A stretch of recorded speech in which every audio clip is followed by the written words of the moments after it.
I went to watch an England Women's Six Nations game at the Stoop. I remember watching and thinking, I could do that. And I said, Mum, I'm thinking I'm going to play rugby for England one day. I've decided. She went, okay.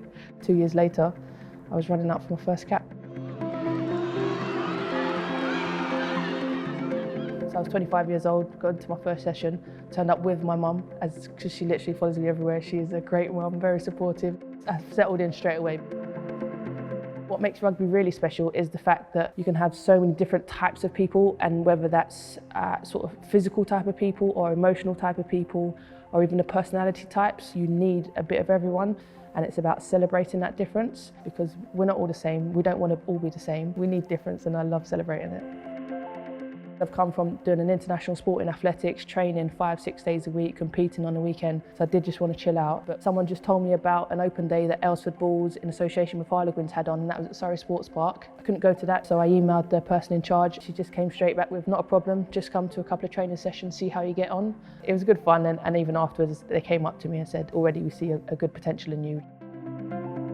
It's been special, is the easiest way to describe it. The fact that I've been in it from the beginning, and in the beginning we were promised a lot of things in terms of next year, like we'll be officially Harlequins ladies as it was, and next year you'll be in the socials, next year you'll be on the banners, and you kind of think, yeah, like you're promising us a lot. And it turned out the following year, and even up until now, it's constantly becoming more equal for us as a women's team. Harlequins are so much ahead of the game. Even if you don't follow women's rugby, you can walk past the Stoop and see our games advertised firstly, and then once you have a look at the banners, our faces are everywhere, including mine, which is always good. I was at college one day and we had our PE session. I remember being the only girl. In my head, I just want to win everything. So the main thing I remember is being on the field doing push-up battles, just trying to take each other out of the game. At primary school, I remember not wanting to wear a skirt or a dress just because it meant I couldn't hang upside down on the monkey bars. This sums up how my mind works. I just do things because I want to do them, not because there's sort of other elements or aspects to think about. In sixth form, there was a careers fair, and you walk around to all the different stands and see what jobs they offer. And the two that stuck out for me was a police and fire brigade. And I remember slacked off the idea of being a police officer, and it was all about being a firefighter at some point. I applied when I was 17, didn't get it, and so it was a waiting game of sort of 10 years later, and now I'm here eventually. It was just great timing for me.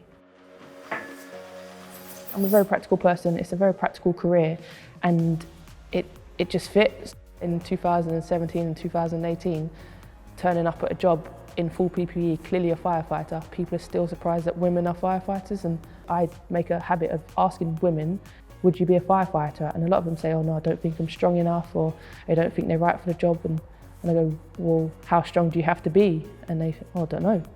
Well, how do you know you're not strong enough if you don't know how strong you have to be? There's so much more to being a firefighter now in terms of the emotional side, and just like rugby, there's very much a wide aspect of certain type of people that can be firefighters, that can be rugby players. When people say I'm a role model, I just kind of go, but I'm just doing what I want to do and enjoying it, and luckily what I want to do are positive ways of life and positive experiences. And so for me, I'm just happy to share my journey. And now we're just sort of making my own history.